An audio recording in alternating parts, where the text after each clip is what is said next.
बेटा। रूपा और शेखर सरिता विहार में रहते हैं। वो अपनी जिंदगी में बेहद खुश होते हैं। दोनों का शौर्य नाम का एक बेटा भी होता है, जिस पर दोनों ही अपनी जान छिड़कते हैं। शेखर, अब तो आप शौर्य को अपनी गोद से नीचे उतार दीजिए, उसके सोने का टाइम हो रहा है। नहीं रूपा, इसे मेरे पास ही रहने दो प्लीज। मैं थोड़ी देर में इसे बिस्तर में सुला दूंगा। लेकिन कल सुबह आपकी ऑफिस में मीटिंग भी तो है ना, और इसके लिए आपको कल जल्दी भी तो निकलना होगा। जाइए, आप भी जाकर सो जाइए। क्या यार, अभी तो मेरी गोद में आया था मेरा बेटा और तुम उसे लेकर जा रही हो। बाद में कर लेना अपने बेटे से प्यार, अभी जाकर सो जाइए। रूपा शेखर से शौर्य को ले रही होती है कि तभी शौर्य रोने लगता है। शौर्य को रोता देखकर रूपा उसे फिर से शेखर को थमा देती है। आपका बेटा ना एक नंबर का नौटंकी है, बिल्कुल आप पर गया है वो। साफ बोलो ना, तुम्हें जलन होती है हम दोनों बाप बेटे का प्यार देखकर। पहले बड़ा तो होने दो तुम शौर्य को, फिर देखना वो सबसे ज्यादा मुझे ही प्यार करेगा। देखते हैं। ऐसे ही दिन बीतते चले जाते हैं और एक दिन कैंसर की बीमारी के चलते रूपा की मौत हो जाती है। अब शौर्य 3 साल का हो चुका होता है, जिसके कारण उसकी दादी शेखर पर दूसरी शादी का दबाव बनाने लगती है। शेखर, शौर्य अभी बहुत छोटा है और उसे इस समय एक माँ के प्यार की बहुत जरूरत है। माँ, मुझे दूसरी शादी नहीं करनी। क्या पता जो दूसरी औरत आएगी वो मेरे बेटे को एक माँ का प्यार दे या ना दे। तो रूपा की छोटी बहन वैशाली से ही शादी क्यों नहीं कर लेता? वो तो शौर्य को एक माँ का प्यार पूरा दे सकती है ना। मैंने कहा ना माँ, मुझे दूसरी शादी नहीं करनी, और अपनी ही पत्नी की बहन से तो हरगिज नहीं। ऊपर से अगर रूपा देख रही होगी तो वो क्या सोचेगी? अपने लिए ना सही, लेकिन तुझे शौर्य के लिए तो शादी करनी ही पड़ेगी ना बेटा। शेखर कुछ कहता उससे पहले ही अंजुमन उसे रूपा की कसम दे देती है, जिसके आगे मजबूर होकर शेखर शादी के लिए हामी भर देता है। देखो वैशाली, मैंने तुमसे शादी सिर्फ अपने बच्चे के लिए की है। मैं चाहता हूं कि तुम उसे एक माँ का भरपूर प्यार दो। शौर्य, आपके साथ साथ मेरा भी कुछ लगता है। अगर आप मुझसे शादी नहीं भी करते तब भी मेरा प्यार शौर्य के लिए कभी कम या ज्यादा नहीं होता। शादी के कुछ दिनों बाद ही शेखर की माँ की भी मौत हो जाती है। वैशाली शौर्य को एक माँ से भी बढ़कर प्यार देती है। शौर्य को लेकर वैशाली का यूं निस्वार्थ प्यार देखकर शेखर को भी उससे प्यार हो जाता है और कुछ सालों बाद शेखर और वैशाली का भी लड़का हो जाता है। लेकिन इसके बाद वैशाली का शौर्य को लेकर बर्ताव बदलने लगता है। वैशाली, मैं देख रहा हूं तुम आजकल शौर्य का जरा भी ध्यान नहीं रख रही हो। मुझे पता नहीं था कि आदित्य के होने के बाद तुम इतना बदल जाओगी। आदित्य मेरा अपना सगा खून है और शौर्य दीदी का, फिर मैं दोनों में अंतर कैसे नहीं करूं? माँ भले ही दोनों की अलग अलग है, लेकिन पिता तो एक है ना। अगर मुझे पहले पता होता कि तुम इतनी जल्दी बदल जाओगी तो मैं कभी तुमसे शादी ही नहीं करता। हाँ, तो किसने कहा था आपसे मुझसे शादी करने के लिए? मैं थोड़ी ना आई थी आपके पास, आपकी माँ ही आई थी मेरे घर आपका रिश्ता लेकर। वैशाली, मुझे तुमसे ऐसी उम्मीद नहीं थी। गुस्से में शेखर अपना पैर पटकता हुआ शौर्य को वहां से लेकर चला जाता है। पापा, मम्मा मुझसे प्यार क्यों नहीं करती? क्या मैं उनका सगा बेटा नहीं हूँ इसलिए मुझसे प्यार नहीं करती? मम्मा नहीं करती तो क्या हुआ बेटा, पापा तो करते हैं ना आपसे प्यार। कुछ दिनों के बाद, आज तुझे खाना पीना कुछ नहीं मिलेगा, चल चुपचाप से अपने रूम में जाकर सो जा। माँ, अब भाई को खाना क्यों नहीं दे रही हो? बेटा तू आराम से खाना खा, इस नालायक की चिंता मत कर। एक दिन खाना नहीं खाएगा तो मर नहीं जाएगा ये। अगर भैया नहीं खाएंगे तो मैं भी नहीं खाऊंगा। तू अपने भाई का भक्त क्यों बन रहा है?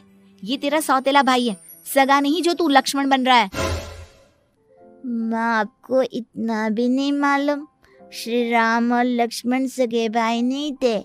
श्री राम माता कौशल्या और लक्ष्मण माता सुमित्रा की कोख से जन्मे थे। दोनों के सिर्फ पिता एक थे लेकिन माँ अलग थी। मुझे ज्यादा ज्ञान देने की जरूरत नहीं है, ये सतयुग और त्रेता युग नहीं है, समझे? आया बड़ा भाई का चमचा। इतना कहकर वैशाली वहां से चली जाती है। जिसके कुछ टाइम बाद शिखर वहां आता है और आदित्य उसे सारी बात बताता है। मुझे माफ कर दो शौर्य, तुम्हारी माँ के जाने के बाद मुझे दूसरी शादी का फैसला करना ही नहीं चाहिए था। अगर मैं दूसरी शादी नहीं करता तो शायद आज तुम्हारी ये हालत ना होती। नहीं पापा, अगर आप शादी नहीं करते तो मुझे आदित्य जैसा छोटा भाई कभी नहीं मिलता। थैंक यू मुझे इतना अच्छा भाई देने के लिए।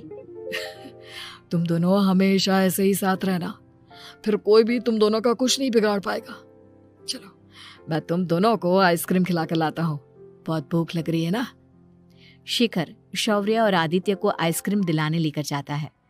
वो दोनों को पार्क में खड़ा करके आइसक्रीम लेने जा ही रहा होता है, तभी तेज रफ्तार से आती हुई एक गाड़ी उसे कुचल देती है और उसी पल शेखर की मौत हो जाती है, जिसके बाद शौर्य की जिंदगी नर्क से भी बदतर हो जाती है। सुन रहे चिरकुट, इस घर के किसी भी सामान को मेरी मर्जी के बगैर हाथ मत लगाना। इन सब पर अब तेरा कोई हक नहीं है, समझा? ठीक है माँ, मैं आपकी इजाजत के बगैर किसी चीज को हाथ नहीं लगाऊंगा। चल जाकर अब पूरे घर की सफाई कर। महज 7 साल का शौर्य वैशाली के कहने पर अपने नन्हे नन्हे हाथों से पूरे घर की सफाई करने लगता है। ऐसे ही दिन बीतने लगते हैं, लेकिन मासी से माँ बनी वैशाली को उस मासूम से बच्चे पर जरा भी तरस नहीं आता। क्यों शौर्य, ये घर में इतनी गंदगी कैसे हो रही है? ढंग से सफाई नहीं की है क्या तूने? माँ मैंने तो अच्छे से सफाई की थी, लेकिन आदित्य बार बार इधर उधर चलकर गंदा कर देता है। अच्छा, खुद से एक काम ढंग से नहीं होता और अपनी गलतियों का जिम्मेदार मेरे बेटे को ठहराता है। इतना कहकर वैशाली बांस का डंडा उठाकर शौर्य को जोर जोर से मारने लगती है। तभी वहां वैशाली के मायके वाले भी आ जाते हैं और उसकी सारी करतूतें देख लेते हैं। माँ मैं ऐसा क्या करूं जिससे आप मुझे भी आदित्य के जितना प्यार करोगी? बोलिए ना माँ, मेरे क्या करने से आपके अंदर मेरे लिए ममता जागेगी? वैशाली शौर्य की एक नहीं सुनती, उसके ऊपर डंडे बरसाती जाती है। हद पार होते देख वैशाली की माँ उसका हाथ पकड़ती है और जोर से उसे थप्पड़ मारती है।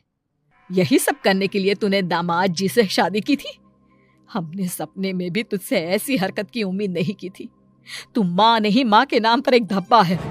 बस कीजिए माँ, आदित्य के इस दुनिया में आने से पहले मैंने इसे बहुत प्यार किया था, लेकिन अब जब मेरी खुद की औलाद है तो मैं किसी और के बच्चे से प्यार क्यों करूं?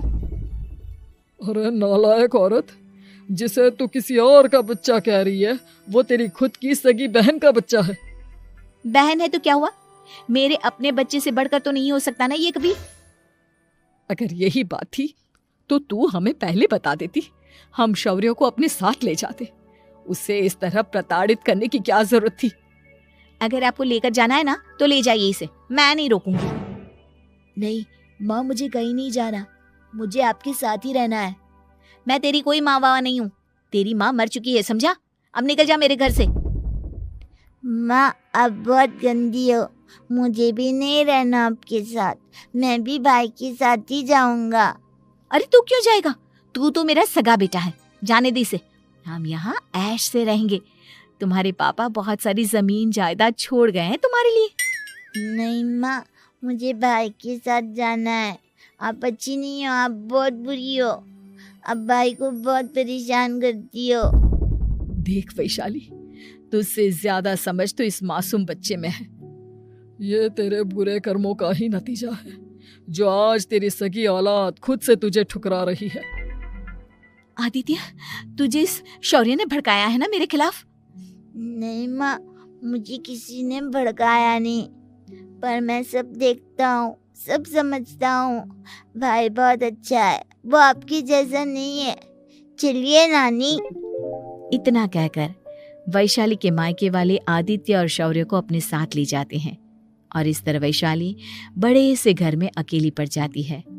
2 बेटों के होते हुए भी आज उसे माँ कहकर बुलाने वाला कोई नहीं होता।